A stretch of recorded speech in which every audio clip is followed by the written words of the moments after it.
Welcome in, everybody, and welcome back to the Marshall Experience. Tonight we are doing the fantasy breakdown for the AFC South. That includes the Texans, the Jags, the Colts, and the Titans. If this is one of your teams or you just are looking to draft one of these players from these teams, make sure you stay tuned. Because again, we're going to be covering the whole division as a whole and answering some questions tonight per position. But before we get into everything, obviously we want to thank who we're powered by, Sports Lounge Media, guys. And again, every episode, if you haven't, Facebook, YouTube, TikTok, it's all free. You don't have to, just click of a button. No subscription fees or anything like that, but it does wonders for the platform. So again, for Sports Lounge Media and obviously us here at the Marshall Experience, go subscribe, please and thank you. It does wonders for the platform. And again, we finally have our product in, guys, the Black Diamond Concentrate. So again, we would like to thank the Diamond Collection, introducing the Black Diamond Concentrate from the Diamond Collection. It's a premium mineral supplement crafted to elevate your hydration experience. It's infused with 77 essential minerals and natural alkaline to a pH of 10. It delivers powerful reoccurring electrolytes to support optimal wellness. Okay, formulated with no dyes, sweeteners, or artificial flavors, the Black Diamond Concentrate is 100% natural. Just 2 of these dropperfuls here, added to a standard size water bottle, can transform really the way you hydrate. Here at the Marshall Experience, for our viewers, we have offered a 20% off code online. You can order today at www.poweredbytmb.com and use the code TME, which is the Marshall Experience, and you will receive 20% off. I have tried the stuff, wonderful stuff. It gives you a sense of energy that most energy drinks won't do. So a great product there. And again, here at the Marshall Experiencing, we're offering a 20% off when you use the code TME. And again, that website is www.poweredbytmb, as in boy, .com. So go check that out, guys, 100%. So we're going to get right into it tonight. Again, we are covering the AFC South. First team we're going to talk about tonight is the Houston Texans. On one hand, the 2024 Texans finished with double-digit wins. They won the AFC South and even really captured the wild card playoff victory over the Chargers, right? Just, to me, not a great feat considering, Justin Herbert just can't get it done in the playoffs. But CJ Stroud did. For me, that's a lot of good things for a young team like that. But on the other hand, CJ Stroud went from looking like the next big thing at quarterback to posting average numbers across the board, right? Okay, this at one point was a dark horse for a Super Bowl contender. But they wound up with a 0-point differential during a season that still felt like a bit of a disappointment relative to preseason expectations, right? CJ Stroud, his rookie year, had put these guys in a position to where he was going to be the franchise quarterback. The last 2 years really haven't gone, the best of ways for the Texans. Okay, but last year in 2024, they were 19th in points per game. That offense has to improve, only averaging just below 22 points per game. The defense, on the other hand, points per game against were more middle of the pack at 14. But again, allowed a 21.9 point average. So again, there was no point differential at all. It was either the offense 1 week or the defense 1 week, and it was never meshed together. Okay, so that said, new year, new Texans, like we've said for every other team. And the organization has taken steps to fix the offensive side of the ball. Okay, they replaced the offensive coordinator with a guy under Sean McVay, Nick Cali. I love, anybody that comes from, you have guys like Sean McVay, Kevin O'Connell. You have these guys that have worked together Cliff Kingsbury. You have these guys that have worked together in a coaching staff before, but McVay being one of the more elite offensive minds in the league. I like that his assistant is now going to be the offensive coordinator over there at Houston. I like that for CJ. I like that for the Houston offense. Throwing an offensive line in a wide receiver room overhaul, and at minimum, there are plenty of new faces, bringing the Texans to their first ever Super Bowl appearance, hopefully for Texans fans. So this brings us to a couple questions. Why should CJ Stroud's 2025 season be any different from what it was last year? Feel free to blame, the OC, the offensive line, and or a copious wide receiver injuries, right?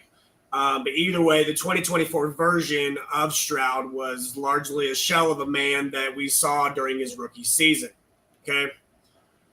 In his rookie season, 2023, he was second in yards per attempt, sixth in passer rating.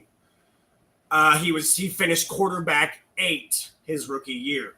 So this last year, this was the big sophomore slump, right? Now 21st in yards per attempt, and he finished quarterback 28. So he fell 20 spots, and that's a heck of a decline from what we were hoping for after a rookie year, right? Stroud's finish as the quarterback 28 in fantasy points per game made him easily the biggest faller at 20 points from preseason ADP.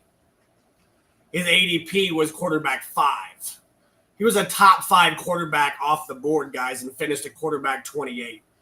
That's a 23 spot difference. I mean, that's probably one of the biggest ones that I can remember that wasn't derailed by injuries to themselves. Nobody else had a drop off of more than 14 spots. I still can't get over, the quarterback 28. I mean, he's the 4th worst starting quarterback in the league when it comes to fantasy. Even removing his 11 snap week 18 performance only gets us to quarterback 25. Okay, they counted that because he started the game, but he only played 11 snaps in week 18 before pulling them. That again, the best case scenario without that week, quarterback 25. And sadly, that wasn't that week. Only playing 11 snaps wasn't even his lowest weekly score of the year. Okay, now Stroud doesn't turn 24 until October. His sophomore slump is hardly the reason to completely sound the fire alarms to his career. Still, many were ready to, anoint the where did he go to college? The Ohio State guy, right? As a legit top 5 real life fantasy quarterback, right? After his rookie campaign. That sentiment simply isn't still around these days. Okay. It's just not. So why will 2025 be any different? Well, the hope is that new OC Nick Cali could perhaps do a better job adjusting to the circumstances, than the old OC did. Although I do struggle to simply assume that the grass will suddenly be greener, right? Last year's Texans didn't exactly carry a bunch of somatic red flags in terms of early down or pass down rate. But the OC wasn't great. Okay, the OC wasn't great, but we aren't exactly looking at a Shane Waldron level of distress here. Sorry, Bear fans. Okay, so the real issue here, looked to be the offensive line from my studies. Sometimes pressure rate can be misleading in situations when quarterbacks create their own problems, but PFF can help us discern the difference. Okay. PFF's reigning 29th, 29th ranked offensive line deserves a lot of the blame for the Texans' pressure-induced issues last season. Okay, they accordingly overhauled the group during the offseason, this past offseason. The problem is is that none of their additions exactly received overly favorable grades themselves last season with their former employers. Okay, which brings me into question of what sort of improvement can we realistically expect at the line of scrimmage ahead of 2025. So, moving on, what is our fantasy outlook of just CJ Stroud in 2025? Okay. Maybe Nick Cowley's time working with Josh McDaniels and both him and Sean McVay leads to him being, again, one of the next great offensive minds. I like CJ Stroud. I like the talent. I think that he needs a new fun coach. But generally, I prefer to follow the Jimmies and Joes over the X's and O's. Okay. It's pretty tough to look at the 2025 Texans offense and conclude that it's a meaningful improved unit on paper, both on the offensive line and in terms of playmakers.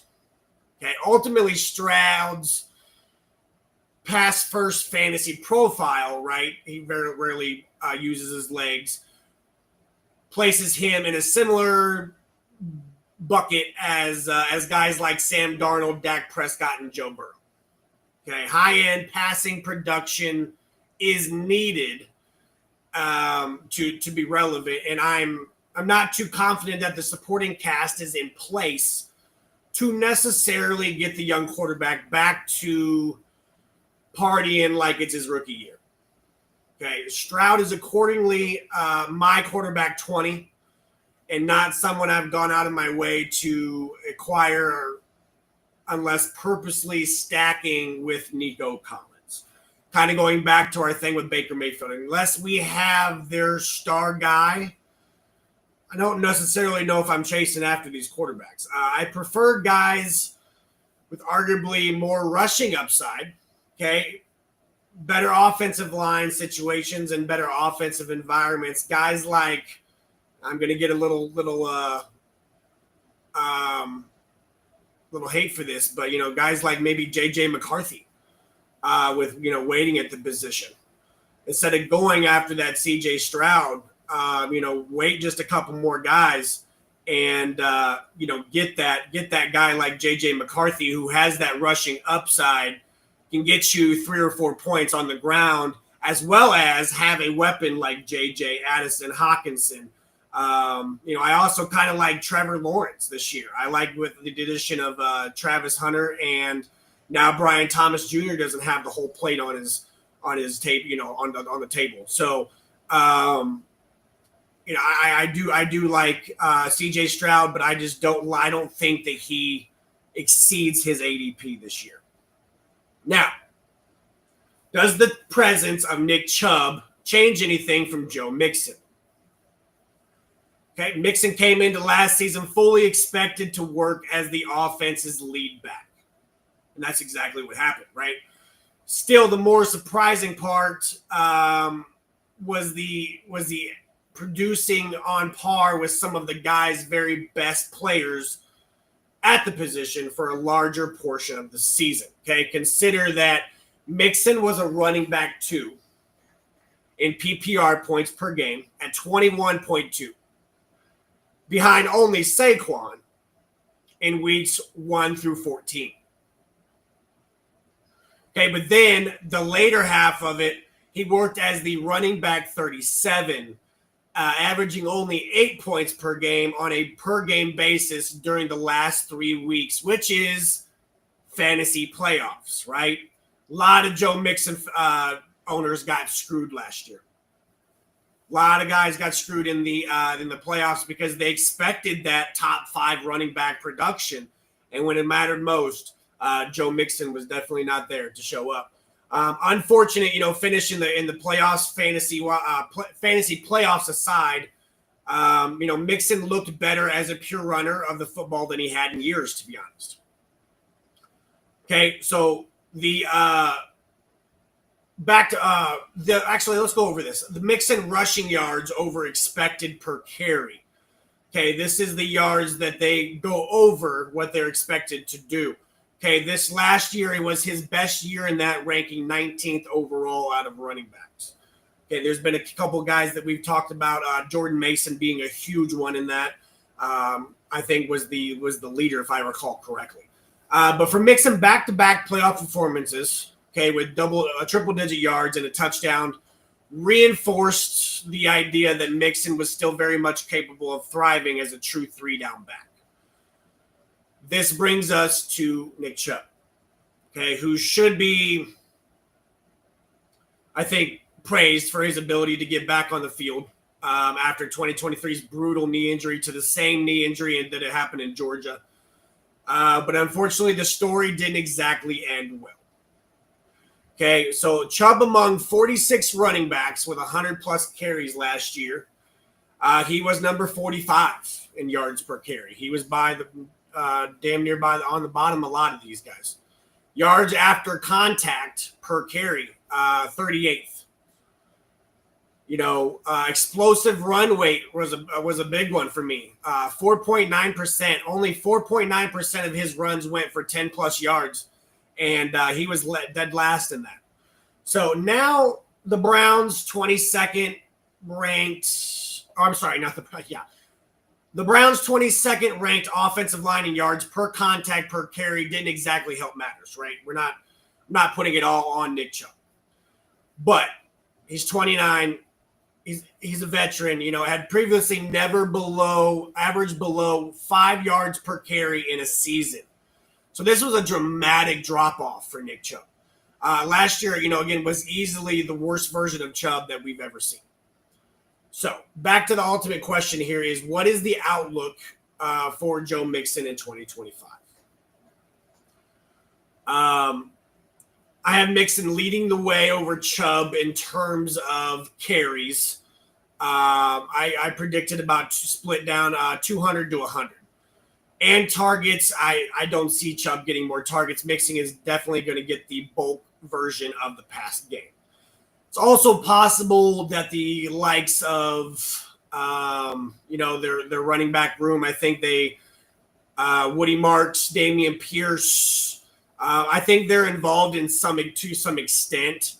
I don't think they cut into, Joe Mixon's fantasy value at all, but nobody should be debating Mixon's standing as the lead back, right? Let's not get that mixed up.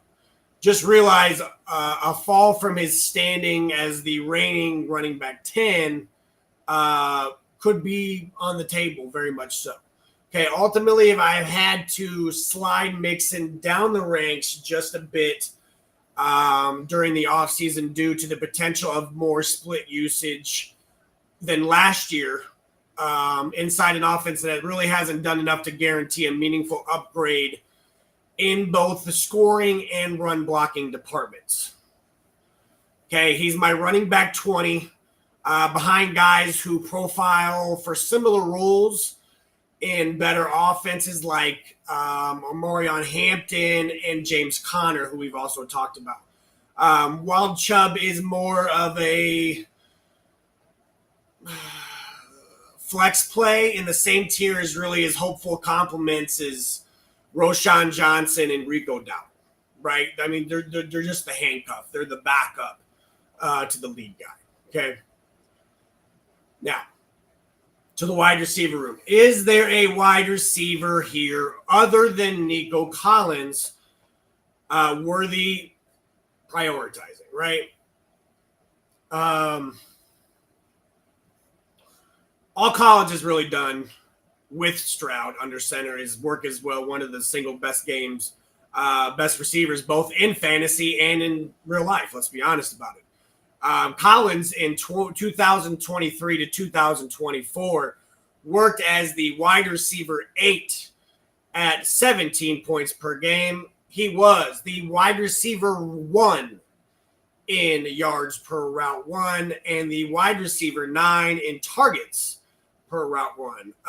Collins should be in any top 10 real life wide receiver argument, in my opinion. It earns top 5 consideration in fantasy, and thanks to the potential to breeze past 150 targets in an offense led by, again, a young quarterback who has at least flashed the ability to operate at an elite level, right? It's tough to watch his highlight mixtape and not see some levels of resemblance of what I think is the great Larry Fitzgerald. I like the comparison there.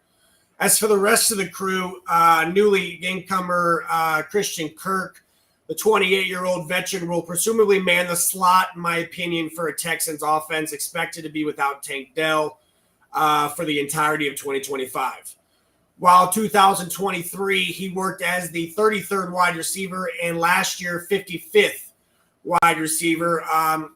He wasn't as good in fantasy land as wide receiver 18 in the year 2022. But Kirk has demonstrated the ability to win both underneath and down the seam. I think he's the front runner to finish second on the offense in targets. Okay, now we jump into a couple guys that were drafted. Jayden Higgins. I think he reminds me a lot of Kenny Golladay. If you guys remember, Kenny Golladay was drafted by the Giants. I think he could finish as a top 5 wide receiver in the rookie rankings. I like his size, 6'4", 214. That's why he reminds me of the Kenny Golladay comparison. With the speed, ran a 4.47 in the 40, has plenty of tools in my opinion, although the route running needs a little bit of improvement. We'll see how he fits into this offense, but I think this is the best case and best location that was for him. Prayers up to Tank Dell, but the opportunities are definitely going to be there. Next guy they drafted, Jalen Noel. I think I like a little bit better than Jayden Higgins at times, but I compared him to I was right on line with ESPN about Khalil Shakir. I think he's more my wide receiver 10 in the rookie rankings. But again, in my opinion, don't let his small size, the 5'10", 194, fool you. He's not the smallest guy in the wide receiver group, but the man is capable of winning downfield, and just tied Patriots rookie drafter Kyle Williams for the most receptions on passes thrown 20-plus yards downfield, which was 14, and of any Power 5 wideout last season. So, guys, the talent is there. We just have to see how these guys fit into the Texans offense. So what is the outlook for Nico Collins in the fantasy 2025? Collins is my overall wide receiver 4 currently, and someone I'm taking ahead of guys like Puka, Brian Thomas, and Malik Neighbors. Due to just his relative lack of high-end target competition, compared to the former 2 wide receivers and a superior quarterback situation relative to, a later round stud. Okay, I would not be overly surprised if Collins finishes as the wide receiver 1, guys. This year, I think Nico Collins takes that jump, and I think he is going to see a vast amount of targets, and I think he is going to do something with it. Meanwhile, Kirk looks a lot like this year's Darnell Mooney, in my opinion. Underrated veteran addition with the potential of those triple-digit targets inside a good enough passing game to flirt with wide receiver 3 production. Okay, I haven't gone out of my way to throw any too many darts at either of the Iowa State rookies, but Higgins deserves the benefit of the doubt due to the likelihood that he earns the last starting spot in a 3 wide receiver set on the opposite side of Nico. Okay, so tight end situation. Can Dalton Schultz get back to partying like it's 2023? Okay. The ex-Cowboy emerged as the quality low-end tight end 1 in fantasy in 2023, on his way to a tight end 11 finish in points per game. Okay, the encore was rough. As Schultz finishes just the tight end 28 behind guys like Will Dissly, Noah Fant, and Cole Kmet. The advanced stats don't paint a very promising picture. Okay. ESPN's receiver rating graded Schultz as the league's third worst overall tight end last year. PFF had him in the bottom 10. And the yards and targets per route run combo placed him with Tyler Conklin and Cole Kmet as the worst in the league. So really just not a great year for Dalton Schultz. But now the Texans' decision to give Schultz the 3-year extension last offseason means that we're still likely looking at the team's undisputed lead tight end. But it's worth wondering if more performances will lead to younger options like the Brevin Jordan or the Cade Stover, who I like, and the new addition out of Iowa. We know how those Iowa tight ends turn out. And Luke Lackley, getting more opportunities moving forward. Okay, so the bottom line here is, guys, is a return to form from Stroud could certainly go hand in hand with a spiked touchdown season from his, trusty tight end. Just realize that the team's willingness to restock the wide receiver room probably means that the new passing game strategy won't exactly revolve around, Dalton Schultz. That said, Schultz is essentially being forgotten in fantasy land as he is now ranked as the tight end 26. I think making him a fine option at tight end 3, in tight end leagues, especially, even if I prefer guys like Mike Gesicki and Cade Otton at the similar price points, thanks to their, more superior pass games, in my opinion. Okay. Let's talk about defense for a minute, because I know one of the leagues we got coming up in the Sports Lounge Media, we do individual defensive players, not just defensive teams as a whole. So we're going to try to sprinkle in some defensive players here, right? How does Derek Stingley Jr. stack up to the league's best corners? Okay, while there are some rough reps on film with Stingley matching up against guys like Adonai Mitchell or even, I hate to say it, Kayshon Boutte. As a whole, it's tough to deny that, the $90 million corner standing as one of the game's premier, he's standing there as one of the game's premier players at the position. Okay, no outside corner has allowed fewer yards per target at 4.9 last season. Stingley also allowed the lowest passer rating among all corners in 2024, and his 45% completion rate allowed was just the second best mark in the league. Okay, you throw in enough ball skills to rack up 10 interceptions over the last 2 seasons, tied for 4th most in the NFL, and you have, anyone's idea of a top 5 corner. So what is our prediction here at the Marshall Experience for the Texans in 2025? The Texans' 9.5 win total doesn't scream Super Bowl contender. Okay, but the seemingly continued lack of high-end competition inside the AFC South continues to make a potential 3rd straight division title firmly on the table. Ultimately, I'm taking the over here, mostly out of the faith that, there are enough blue chip players on both sides of the football to win out over the rest of the division that's combined for just 15 wins last season.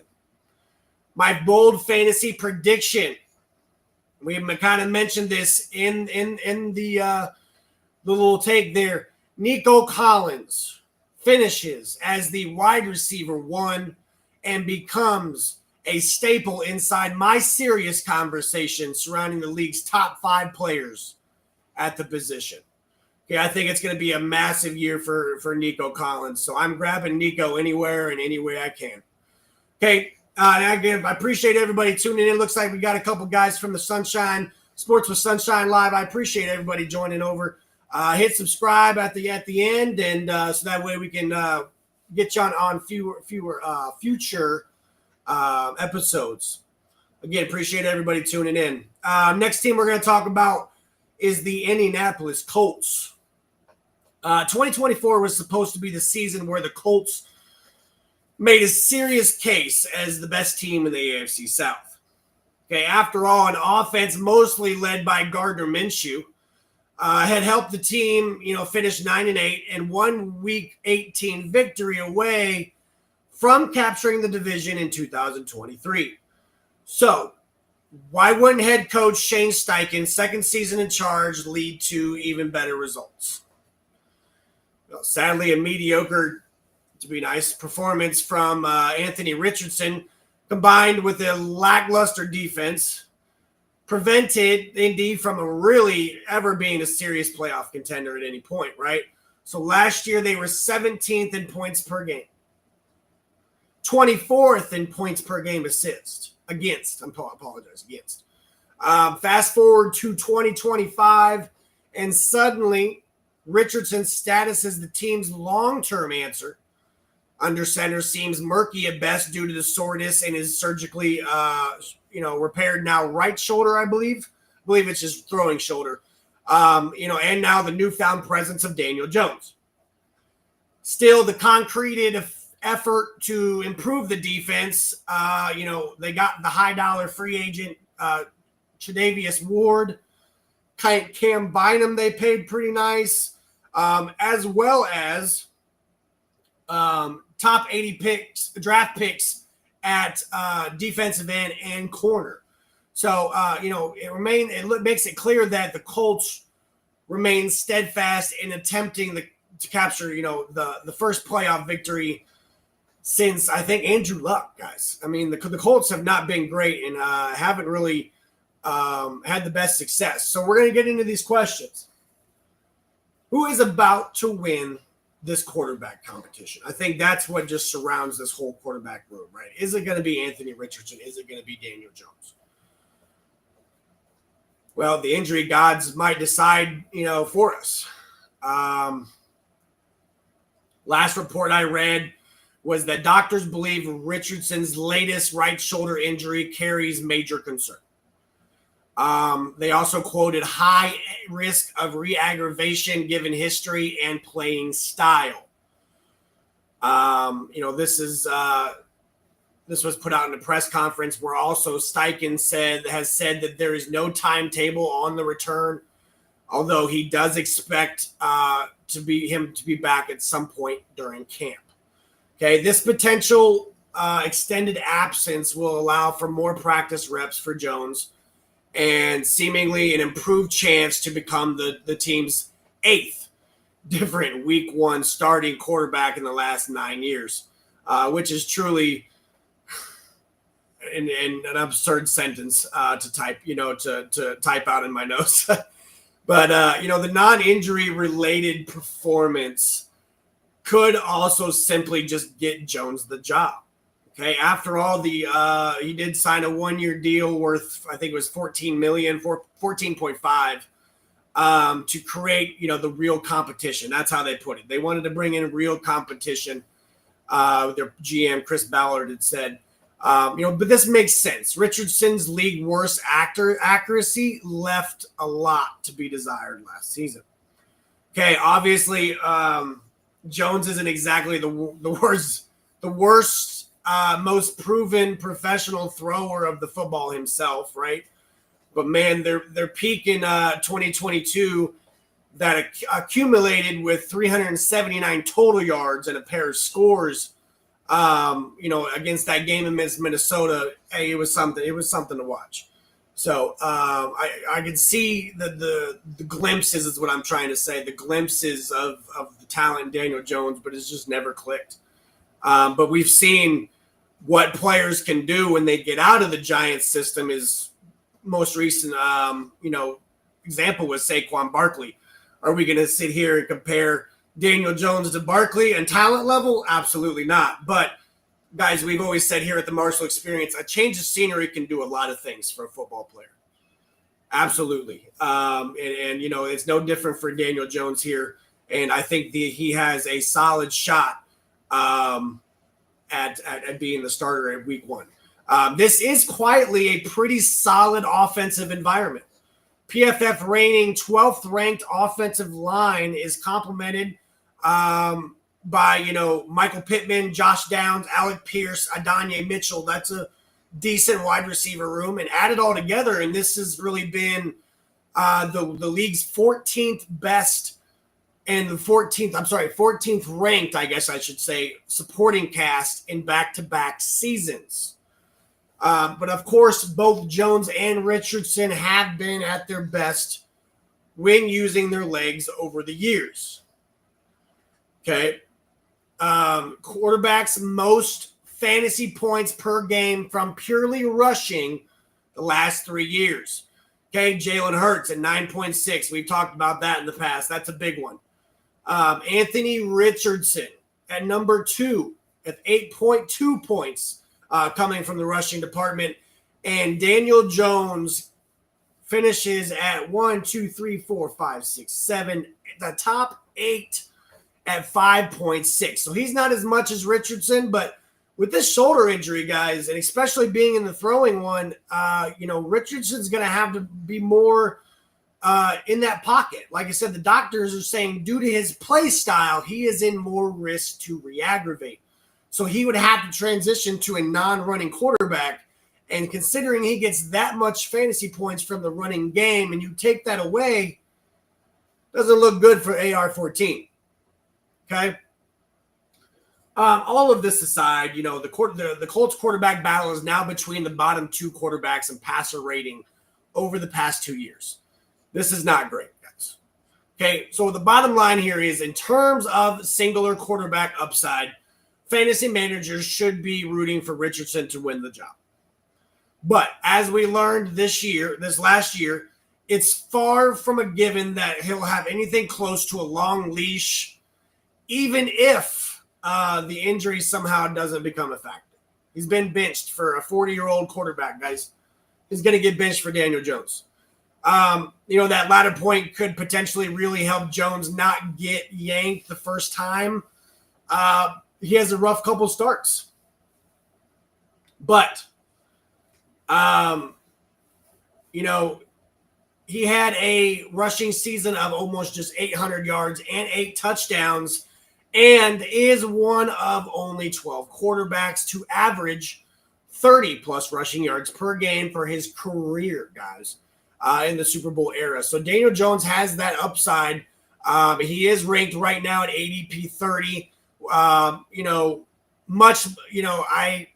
Just based on best case upside, I at least like Jones much more than either a Giants, Saints quarterback, or, hate to say it, maybe even Aaron Rodgers. Okay, Aaron Rodgers is one of those guys to where his pass game is so reliant in fantasy because he doesn't move. And he's only getting older. He doesn't produce well in fantasy.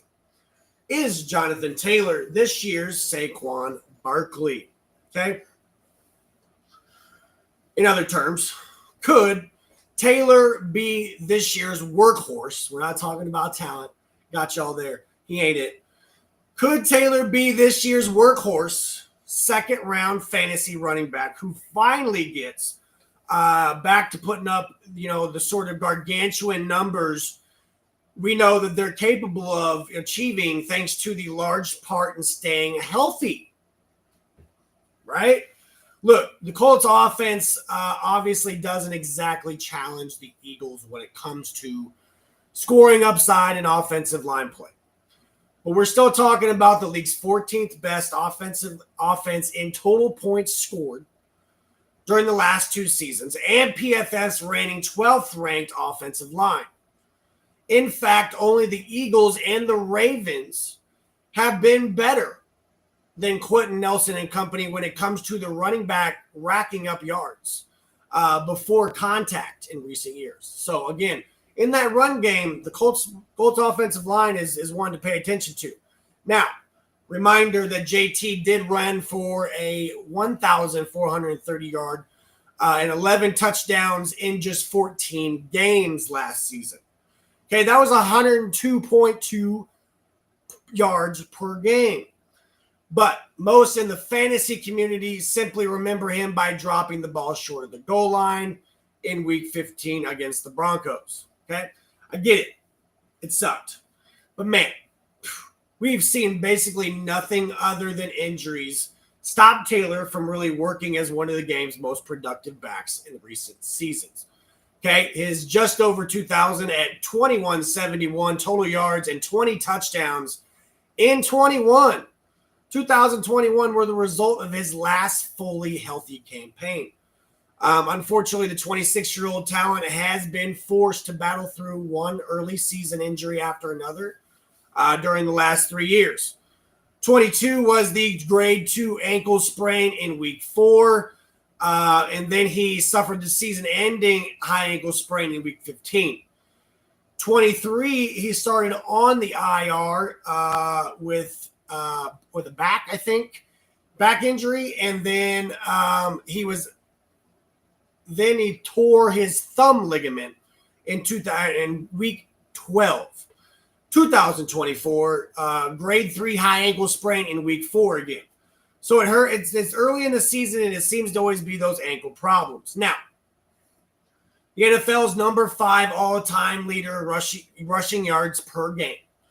Taylor joins Saquon and Bijan Robinson as the only running backs to clear 300 touches projected this season. It wouldn't be too surprising if the reigning running back 7 in PPR points per game managers to improve on that feat with good help in 2025. Okay. Now, behind JT, right, on that depth chart, the advanced nerd metrics that I like to get into, right? Khalil Herbert is one of those guys that is usually particularly pretty good when it comes to the metrics. He showed some juice with the Bengals, I think, in an offense that runs similar run schemes with the Colts, although a roster spot isn't guaranteed at this point. They drafted DJ Giddens, posted a promising just shy of 700 at 679 and 4 touchdowns. But that was through a receiving line in 3 years at Kansas State and earned a solid, I think ESPN had him as Zach Charbonnet comp from ESPN. And the 21-year-old is a special athlete, in my opinion, and arguably the favorite for the running back 2 duties.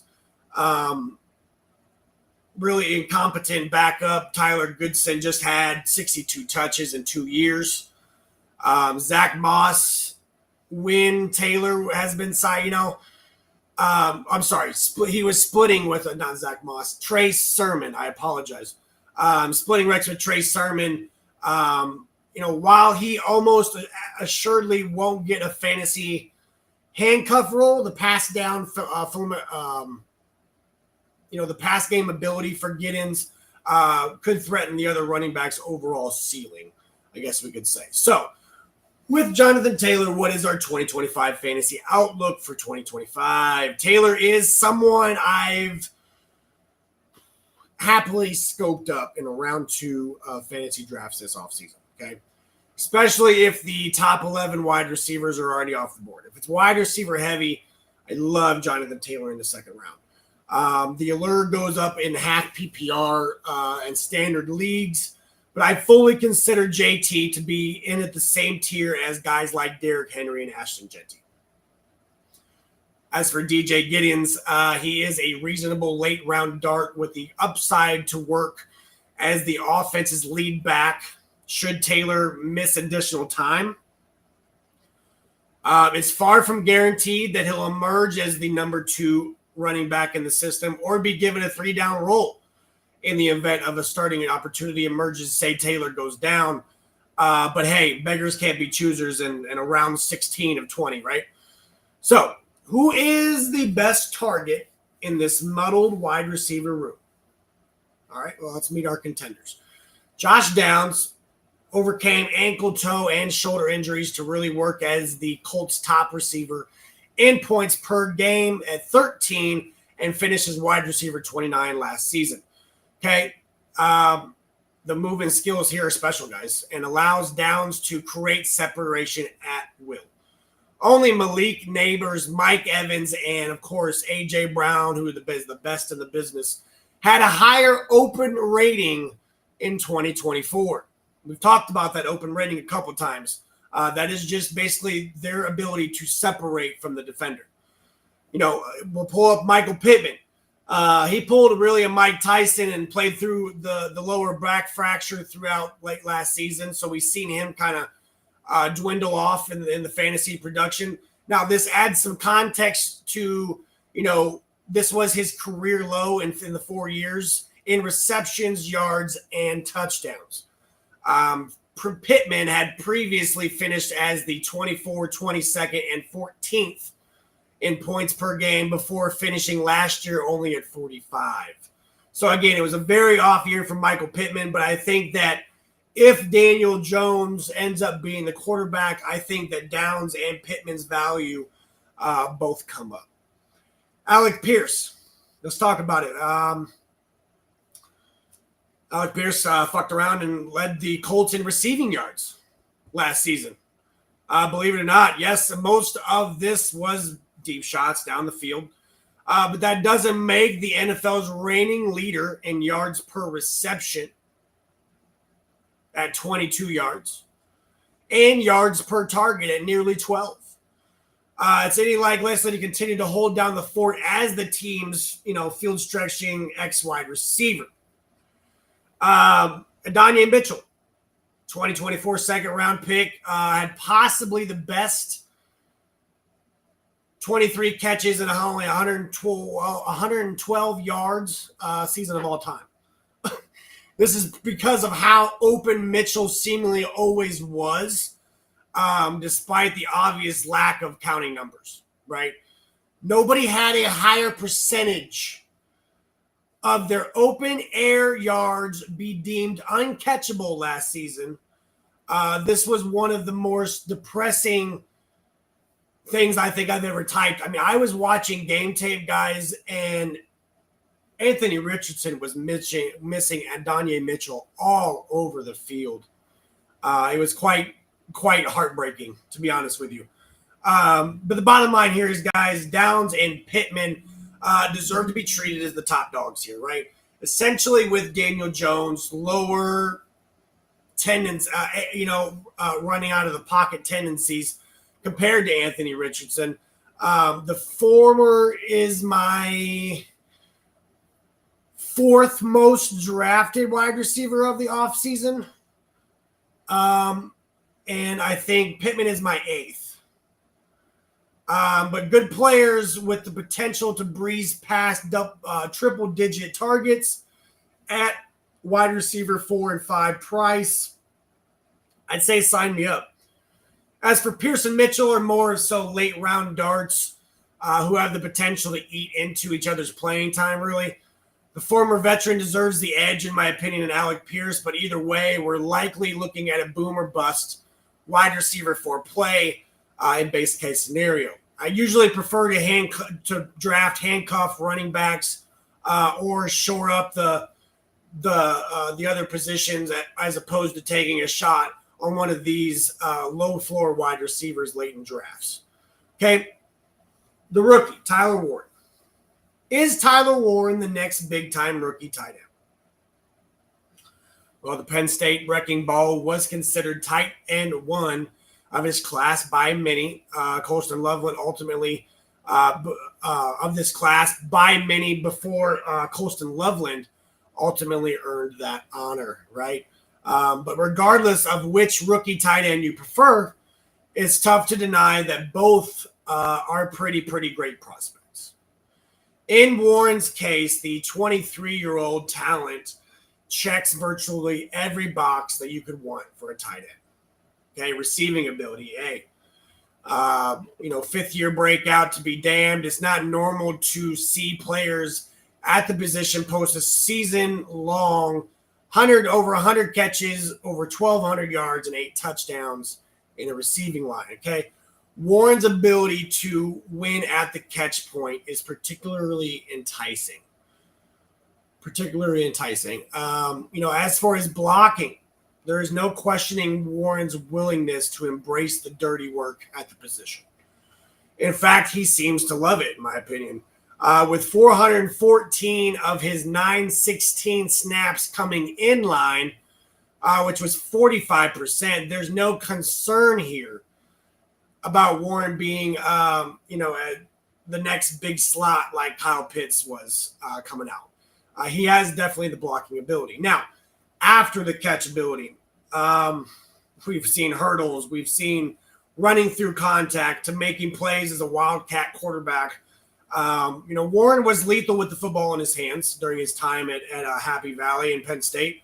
After all, the man led college football in yards per carry at 8.7, while also posting top 10 numbers in yards after contact per carry, explosive run rate, and missed tackles forced.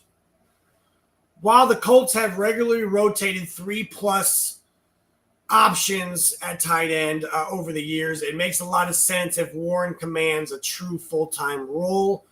After them spending the 14th overall pick on them, it just makes sense. So what is our outlook for Tyler Warren?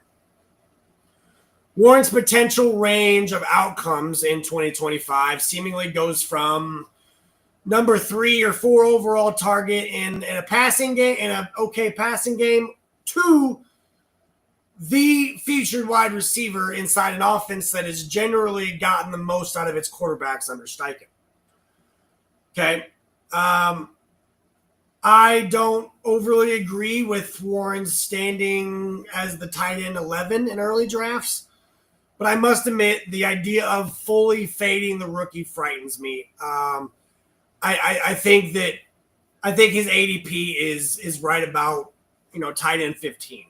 I think he's in a bad offense with a quarterback that they don't know what's going to happen with. I think that Pittman Downs are going to take the bulk of it, but I do think they're going to have some interesting packages for Tyler Warren. So I do think that maybe a Taysom Hill type S player could be in play here, guys. So what is our prediction for the Colts in 2025? The Colts sport a low 7.5 win total, a mark which they've cleared in 4 of the last 5 seasons. Sadly, this is the one AFC South squad seemingly moving in the wrong direction. Okay, give me the under for a team with anyone's idea of a bottom 5 quarterback room. But as for my bold fantasy prediction, Jonathan Taylor plays 15+ games this year for the first time since 2021 and returns a top 5 half PPR finish to his loyal fantasy managers, the ones that just constantly held on for dear life. And again, so that's it for the Colts. Again, guys, appreciate everybody sticking in. With these weeks are going to be lengthy as we have 4 teams to cover in each division. But we are on track to finish all these divisions just in time for the start of the NFL season. Okay. Next team we're going to get into is the Jacksonville Jaguars. The Doug Peterson, hats off to Doug Peterson. But his era ended with a whimper, right, in 2024. Jags went 4-13. Their worst finish since the infamous Urban Meyer season. But this was largely a bad football team from top to bottom. Okay. Jacksonville in 2024, they ranked 26th in points per game at 18.8 and 27th in points per game against at nearly 26. They just were bad all around, guys. And yet, where there is terrible football lies opportunity for new and improved parties to assume key roles. Okay. Enter new head coach Liam Cohen. Enter number 2 overall pick Travis Hunter, who are being tasked with hopefully leading the Duval Jaguars to its first Super Bowl appearance since the franchise was ever founded. They've never even been, guys. But that is the hope for the new the new coach and the new player, right? Obviously, that's the hope for everybody. So let's not playing like I'm saying the Jacksonville Jaguars are going to be phenomenal. Will Trevor Lawrence finally live up to his, well, let's be honest about it, the generational billing? Okay? First 4 seasons of Trevor Lawrence's career haven't exactly brought out the best in fantasy land. Lawrence's fantasy points per game per year. 21, he was the quarterback 29 rookie year. Improved to quarterback 11 his sophomore year and quarterback 15 the third year. Last year kind of fell back into those realms of the quarterback 23. So, but the advanced numbers, again, don't always paint the best picture. We're talking about the quarterback 28 and quarterback 37 in EPA per dropback and yards per attempt among 53 qualified signal callers over the past 4 seasons. Okay, those marks do improve to the 24th and the 22nd if you remove the rookie year from Urban Meyer induced debacle. Let's just push that aside. But just realize that most numbers paint, an average to mediocre pitcher here through 4 seasons of his career. Okay, which brings us to 2025. Why should we expect any different? Well, beginning to get something close to a decent offensive environment would probably be a good start. The Jaguars' rank in supporting cast since 2021 has been 28th, 20th, 30th in 2023, and 25th last year. Obviously, the presence of alleged generational stud Travis Hunter spurses up the wide receiver room, but the team also spent a pretty big penny to bring in ex-commander De'Ami Brown to replace just the mediocre Gabe Davis. Throw in a multiple free agent signings and a 3rd-round pick on the offensive line. There's reason to believe that, the wonder kid mind, the offensive mindset of Liam Cohen has the tools needed to get the most out of Lawrence this season. Okay, so what is our outlook for Trevor Lawrence here at the Marshall Experience? Well, the good thing about investing in Lawrence this year is that unlike Caleb Williams, he's still available in the later rounds of drafts. Both former first overall picks possess enough dual threat ability to theoretically boom in fantasy land inside upgraded offense in terms of both personnel and scheme. Yet, Williams presently carries the 11th ADP and Trevor Lawrence is at quarterback 18. So you're going to get him at a much cheaper price. I wouldn't say that Lawrence stands out as someone who needs to be drafted at this price with guys like I'd prefer Justin Herbert, Jordan Love, JJ McCarthy, and a CJ Stroud basically go in the same round. Okay, but McCarthy has demonstrated a higher ceiling than Lawrence during their respective careers, but it's this sort of depth that makes waiting at quarterback this season so appealing, right? So give Trevor Lawrence credit for actually projecting better than all of those names, but by under 10 total fantasy points. So this running back room, let's talk about it. What running back should be prioritized in this backfield?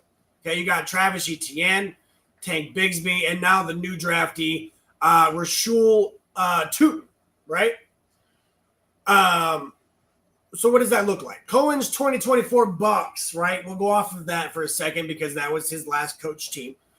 Racked up the league's 4th most rushing yards while ranking 3rd in yards per attempt. Okay, Bucky Irvin and company certainly deserve plenty of credit, but we're also talking about an offense that improved from 27th to 7th in that department from 2023 to 2024. So this has this has been a pretty brutal feature of this Jaguars offense over the years, right? So the Jaguar ranks in running back rush yards before contact per carry. Okay. Had a really good year in 2022 at third. But again, 2023 fell back into 32nd, and this last year was 25th. Perhaps it's not a coincidence which one of those seasons brought out the best in, well, Mr. Travis Etienne. But the former first rounder was the league's more efficient backs in his rookie season in 2022. On his way to working as the running back 23 in points per game, while exceeding 300 touches in 2023. This enabled him to reach career best running back 7 heights on a per game basis. Okay, unfortunately, early season shoulder and hamstring injuries, as well as the emergence of Tank Bigsby, reduced the drag starter to a pretty brutal running back 38 finish last season.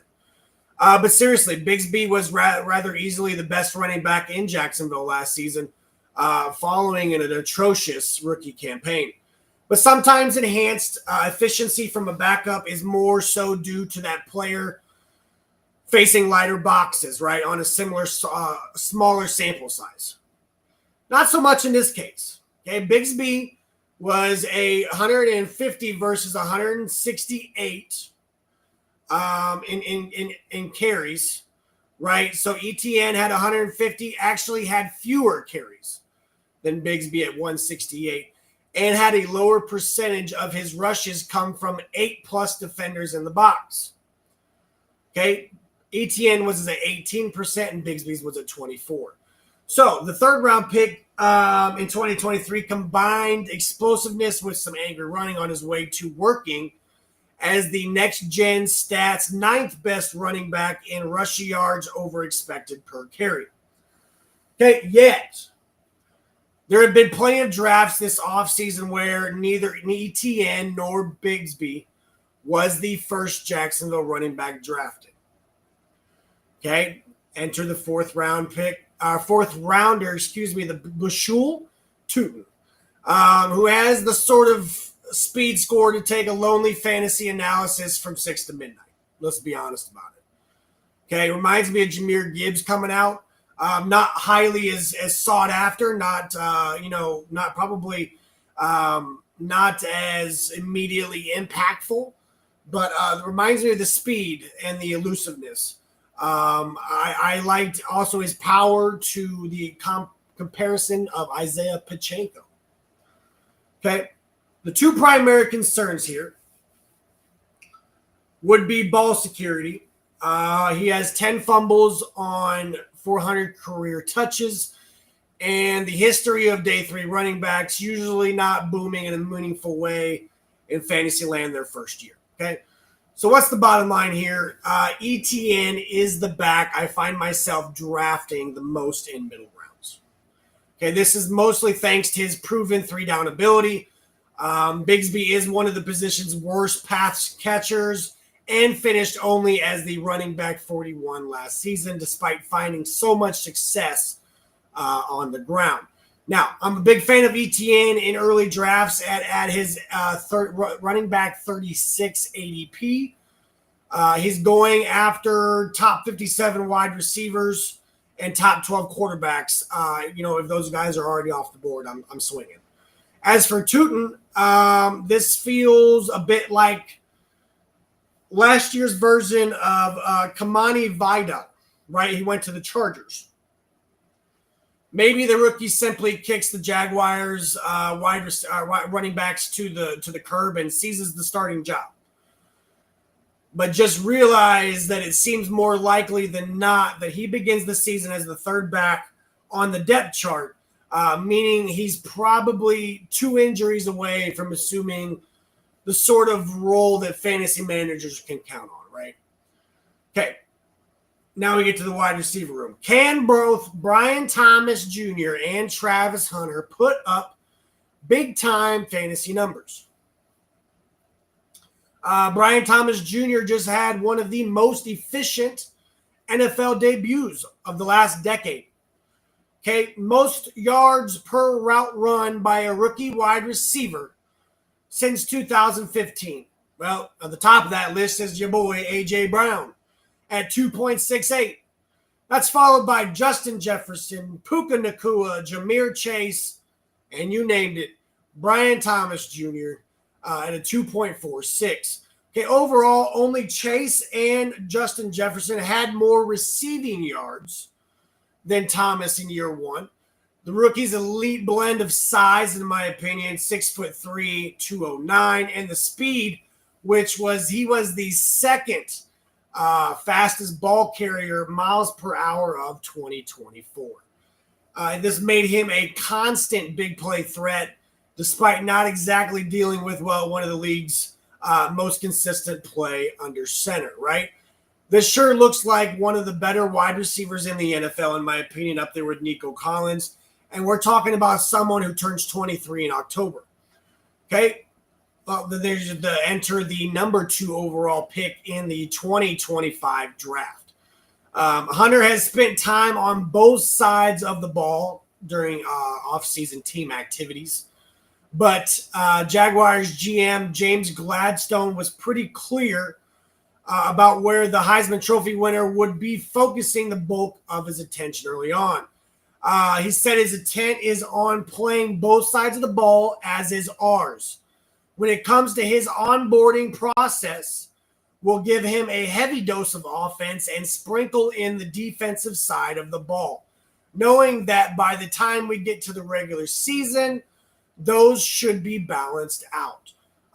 But that is a quote from the GM James Gladstone. It's hard not to be excited about Hunter's upside in fantasy land should a full-time role on offense present itself.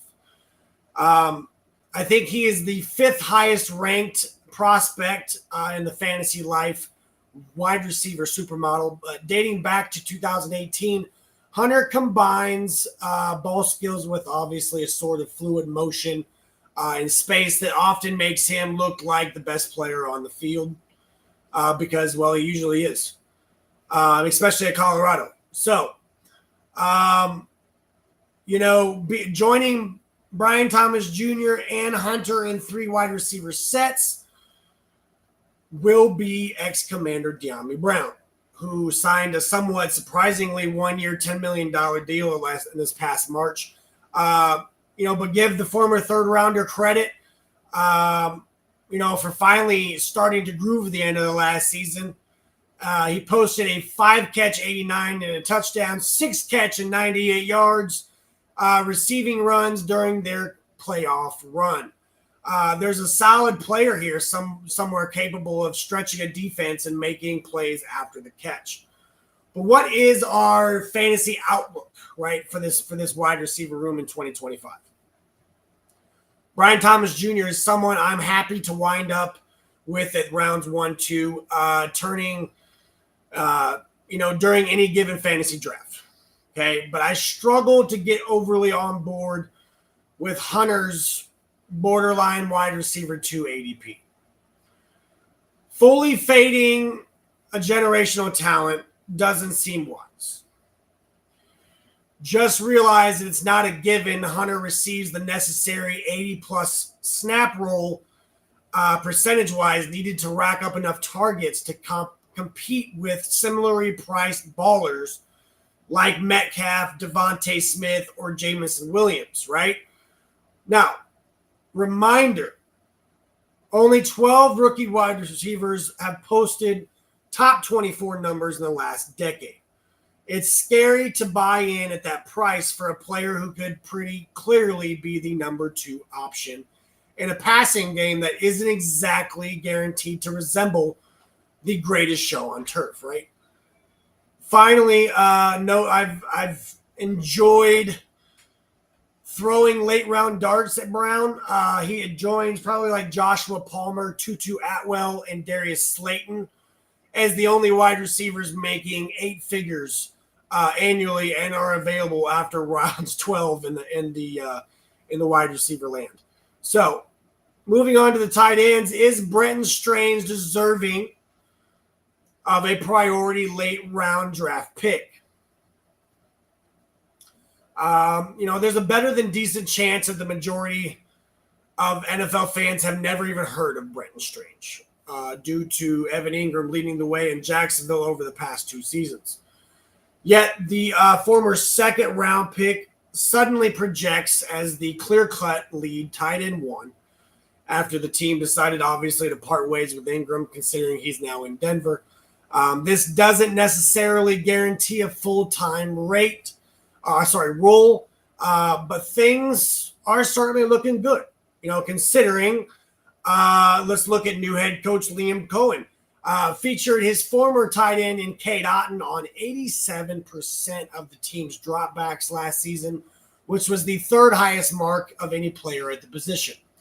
Backups Johnny Munt and Hunter Long have been really block first options throughout their respective careers. And Jacksonville tight ends as a whole ranked 6th in total targets since Trevor Lawrence was drafted back in 2021. So what's that tell you? Trevor Lawrence likes his tight ends. The latest Penn State product combination of athleticism and the prowess in the pass game really helped him turn in 4 separate top 10 finishes in fantasy land while replacing an injured Evan Ingram last season. Still only 24 years young. It makes sense if the best is still yet to come from Strange, who appears to have a real shot at finishing 3rd in the offense in targets. So the bottom line here is Strange is a strong candidate to be on the cover of week 2 waiver wire articles after the public realizes that we're looking at a young talent with a full-time role and a gaudy target ceiling, but don't be afraid to use a late-round pick on the potential top 10 breakout at the position, in my opinion. Okay, so what is our prediction for the Jaguars in 2025? Okay, the Jags are sitting with a 7.5 win total, a mark which they've failed to pass in 11 of the last 14 seasons. And guess what?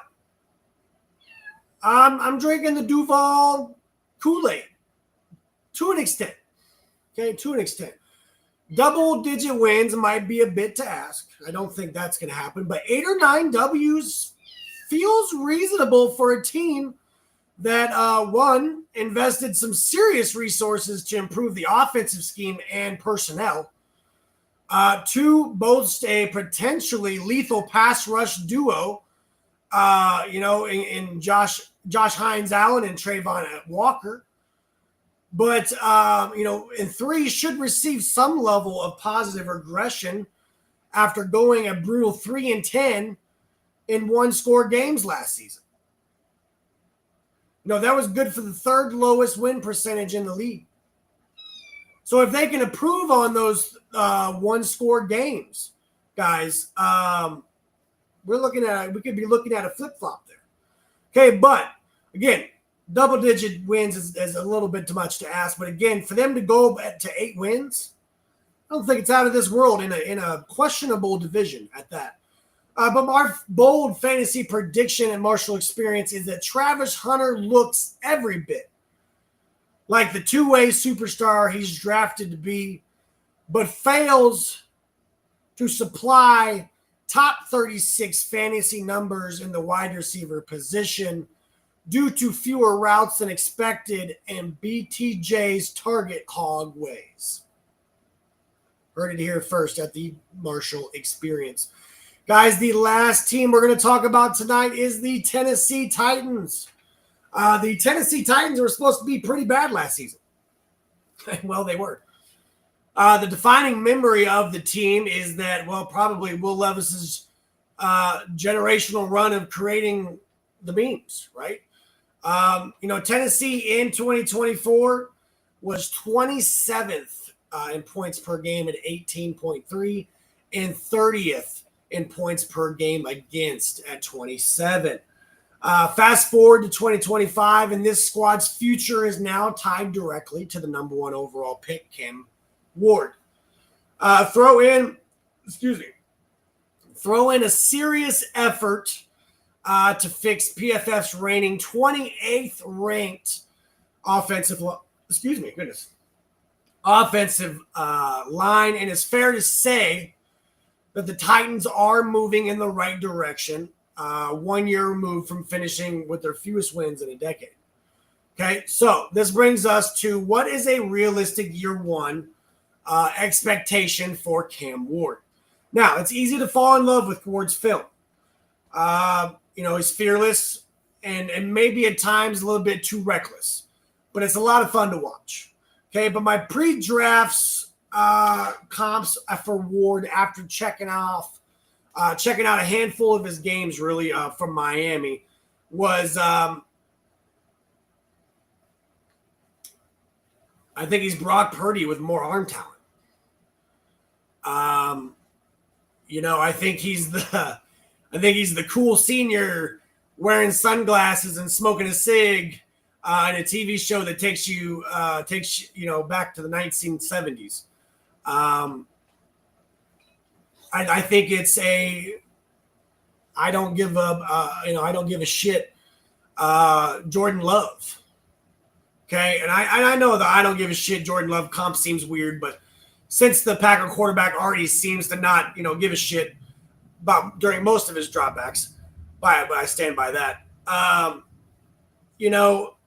The 23-year-old Cam Ward, his talent has the requisite arm talent and athletic ability to essentially force defenses to account for every blade of grass on the football field.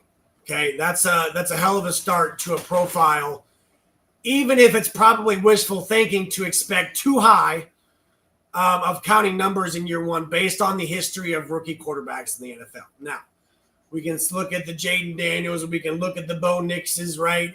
But I'm not sure that this is one of those. Just 6 quarterbacks have produced top 12 numbers in fantasy points per game, dating back to 2015. Jayden Daniels, Nix, Stroud, Herbert, Kyler Murray, and Dak Prescott. While Ward's efficient scrambling reflects the reality that he's hardly a statue in the pocket, but he did rush for 336 yards in 13 games last season, even when removing sacks from the equation. So it's not great. Okay. Cam Ward, what is his fantasy outlook for 2025? The 2024 Tennessee Titans were one of just 8 offenses to allow 50 sacks and wound up ranking a lowly 30th in support cast ranking. Okay. Maybe the Dan Moore signing or the Kevin Zeitler signing from Detroit and Pittsburgh are enough to fix the former group. Tyler Lockett and a few day 3 wide receivers will improve in the wide receiver department. But either way, it remains an awfully tough sell to paint this as anything other than a relatively bad offensive environment so far. Accordingly, I struggle with having too much faith in Ward when it comes to his potential to put together big counting numbers as a rookie. Okay, he's my quarterback 27, behind proven veterans with some resemblance of established rushing upside. I would draft guys more like Sam Darnold or Geno Smith over Cam Ward. I've only really been drafting him in super flex formats or as a late third quarterback to stack up with Calvin Ridley in certain fantasy lands. Okay, now how locked in is Tony Pollard as this offense is featured back? Well, the common sentiment is that for Pollard in 2023 was that he lost his elite ability to pick up yards after contact because he was still recovering from injury. Well, his 2024 bounce-back campaign certainly seemed to help add credence to that idea. Okay, his Pollard's yards after contact per carry, guys, this is going to date back to 2019. He was number 1. 2020, number 5. respectively number 5. 2002, number 1 again. 2023, he fell off to number 16. Now, again, a lot of people chalk that up to the injuries, but this past, he brought back up to number 6 among qualified running backs. Okay, so Pollard's third consecutive season with 1,000-plus rushing yards was arguably his most impressive campaign yet, considering it came behind what's been arguably the league's single worst offensive line in creating yards before contact. Now, that said, Pollard ran pretty hot when it came to getting fed to the football. His 301 touches were 9th most in the NFL, as the backup CJ Stroud unfortunately had to deal with one injury after another virtually all season long. Okay, but seriously, what did Spears ever do to the injury gods? In September 15th of last year, sprained ankle. October, pulled hamstring. November 17th, concussion. December, Christmas game, concussion. All in all, Spears missed 5 games last season, failing to stay healthy enough to play that 1B role that was expected of him, right? We did see the ceiling down the stretch, at least, though. Spears worked as the overall running back 5 during the fantasy playoffs in week 15 through 17. Unfortunately, even that latter stretch is tough to fully get behind due to Pollard dealing with his own laundry list of injuries throughout last season. Giving the ex-Cowboy a lot of credit for gutting things out and only missing 1 game due to the flu of all things. But it wasn't uncommon to see Pollard miss entire weeks of practice with a lower body injury or something or another before ultimately suiting up come game time.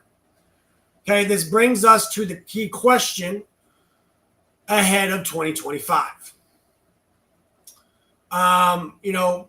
The Titans essentially declined to add meaningful competition to the position.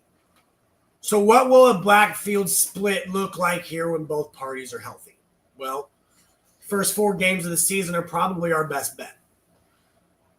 Even this sample isn't perfect due to Spears playing through the aforementioned ankle injury. But the bottom line here, guys, is Pollard was handed a near down every role for stretches of 2024 and still managed to finish only as the running back 22 in points per game. That's not bad. Although it doesn't exactly feel like the masses are treating his performances as the same way DeAndre Swift or Rashad White. Okay, and similar ADPs and expectations are obviously a big part of this. But yes, the counting numbers last season were nearly identical to what Pollard put up during his unanimous disappointing last season in Dallas. Okay, either way, both Pollard at 94% snaps in week 12, and to a lesser extent, Spears 65% in week 17 before being ruled out with a concussion, are an injury to the other way from assuming a legit every down workhorse role. So I really think that if Pollard gets hurt, it's Spears. If Spears gets hurt, it's Pollard. I think this makes their respective running back 3 and running back 4 price tags pretty enticing, considering the flex with benefits upside to both. Right? I preferred Spears to Pollard, actually, due to the latter back going around guys with similar volume and better offenses like Brian Robinson and Isaiah Pacheco. But they both generally profile as the sort of, I think, 0 running back target that managers should be looking at target in the mid to late rounds. Does Calvin Ridley have 200 target upside? Well, according to Fantasy Life projections, I'm not sure I agree with this, but certainly believe that Ridley has quite the leg up on the rest of the competition, of his competition, I should say. His 115 targets are first on the team by a whopping 48 total pass game opportunities. And honestly, I feel like I would definitely up that total. After all, Ridley went for 120 targets last season while sharing the field with guys like DeAndre Hopkins for 6 games and the touchdown machine, Nick Westbrook-Ikanye, who is now in Miami. Okay, this was one of the more sad running back rooms in the league when looking at everyone past, for the franchise, Calvin Ridley. But Tyler Lockett is 33 in September and has shown signs of a decline, despite obviously being awesome for so many years in Seattle. But another guy, Van Jefferson, who's 29 in July. Jefferson hasn't reached 400 yards in a season since booming for a season-long 50 catches and 800 yards with the Rams back in 21. Okay, and then new rookie, I hope I'm not going to butcher this, but probably will, Elijah Moore, the Travis Hunter guy. This is what I remember him by. He's I want to say Ole Miss or South Carolina, I can't remember, but the wide receiver product that toasted Travis Hunter really got his day 2 hype up in the draft, but wound up falling all the way to pick 136. This historically does not go well, guys. The guy's got like Tremere, I hope I'm saying that right as well, Tremere Dyke, another 4th rounder. Dyke was a 5th-year breakout with a career-high 783 yards at the Florida in 2024. He comes in as the wide receiver 15 in my class of the supermodel for the rookies. This, I think, is the best guy option of Ridley. Undrafted, Xavier Respiro, undrafted, undoubtedly in part of the brutal induced 4.83 second 40-yard dash. Now, Ward's college buddy is far from a lock to make the final roster, but that connection is certainly a positive in Cameron Ward's, I'm sure's eyes. Now, they also have Treylon Burks, but he also appears to be a cut candidate at the point of his career. So, what is our 2025 outlook for the lock on this roster in Calvin Ridley? Now, reminder that Ridley led the league in total air yards last season by 179. There were plenty of occasions of Ridley creating all kinds of downfield separation, only for, the likes of Will Levis or Mason Rudolph to not manage him to get him the ball. He actually finished 4th in this category last season in that open rating. Let's get Ridley an accurate quarterback and see what happens, right? I maintain the 30-year-old veteran is good at the game and is still capable of putting up some big-time numbers when paired with something close to a plus quarterback, right? So what is our outlook for him is Ridley's current wide receiver 32 ADP bunches him alongside clear number 2 options like Jalen Waddle and Jordan Addison, okay? Obviously, a superior overall passing game is capable of producing bigger counting numbers and less opportunities. Just realize that Ridley will look like a gem of a pick at that same cost when he is Ward's guy and is getting those target shares, right?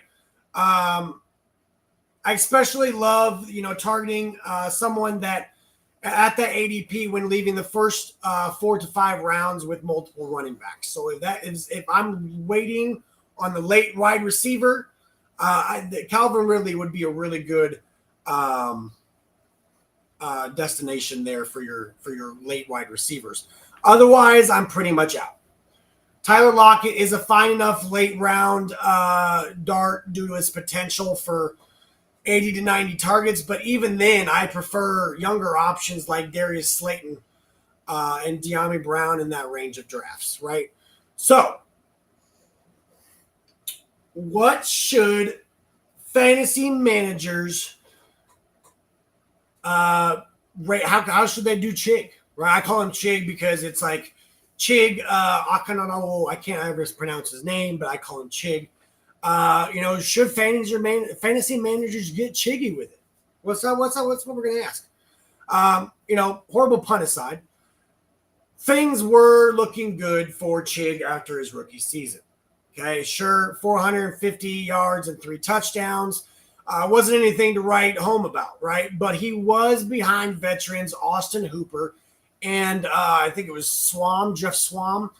And, the dude was literally a top 2 pass catcher at the position based on all of the advanced stats with the minimum of 46 targets, okay? Both Hooper and Swan were both gone in 2023, and Chig turned in a tough tight end 27 finish in points per game. Okay, this was followed by an even worse tight end 29 finish on last year's squad. Well, it's 2025. Maybe we shouldn't be considering this again. Or maybe we should, kind of. I have him ranked right now as the tight end 28 for a reason. But his role actually increased in somewhat meaningful way following the DeAndre Hopkins trade. Okay. The latter improvement isn't exactly world-class performance, but hey, it's something. It's better than a Will Dissly. It's better than, he's going to get these targets because, again, we just touched on the wide receiver room not being up to par. Okay, but then again, the team has had the entire offseason to reassess the position, ultimately adding, Texas's Gunnar Helm in the 4th round ahead of where Chig was previously went with a completely different group. Chig was drafted with somebody that is no longer in charge of the organization. So that could be a scary situation for Chig. Does Gunnar Helm work out? Now, the bottom line is Chig's yards after catch ability remains a fun watch. But it takes quite a bit of maneuvering to paint a picture where he finishes as more than a borderline tight end 2. He's done in each of the past 2 seasons, okay? There still isn't a ton of target competition overall, although it does, again, seem feasible that Helm, again, does profile as a late-round threat in tight end leagues, and he could be capable of stealing targets. Now, what is our outlook for the 2025 Titans? The Titans join the Browns, the Saints, the Jets, and the Giants as the only lowlifes with a win total of just 5.5. Ultimately, I'm not buying the immediate bounce back despite the potential for Ward to provide for some fun in year 1. This is still a rough-looking roster, and give me the under. But that said, my bold fantasy prediction is that the most of Ward's success will come via Calvin Ridley, who will produce his best season since 2020 and supply a top 20 PPR goodness in fantasy land. Guys, that is it for us tonight at the Marshall Experience. Again, I appreciate everybody sticking around and sticking it out with us. Next week, we are going to be covering this Thursday. I apologize. I don't know where I'm at in my week. This Thursday, we will be covering the NFC West, and we will be finishing the following Tuesday on the AFC West. But guys, join us on here Thursday, 8 o'clock, to go over the NFC West, the Seahawks, the Rams, the Cardinals, and the 49ers, and what our fantasy outlooks are for the NFC West. Again, guys, we want to thank who are powered by Sports Lounge Media and our sponsors at the Diamond Collection. Again, that website is www.poweredbytmb as in boy.com and use that code TME as in the Marshall Experience. Again, guys, appreciate everybody, and I hope to see everybody here next Thursday. I appreciate it. Thank you.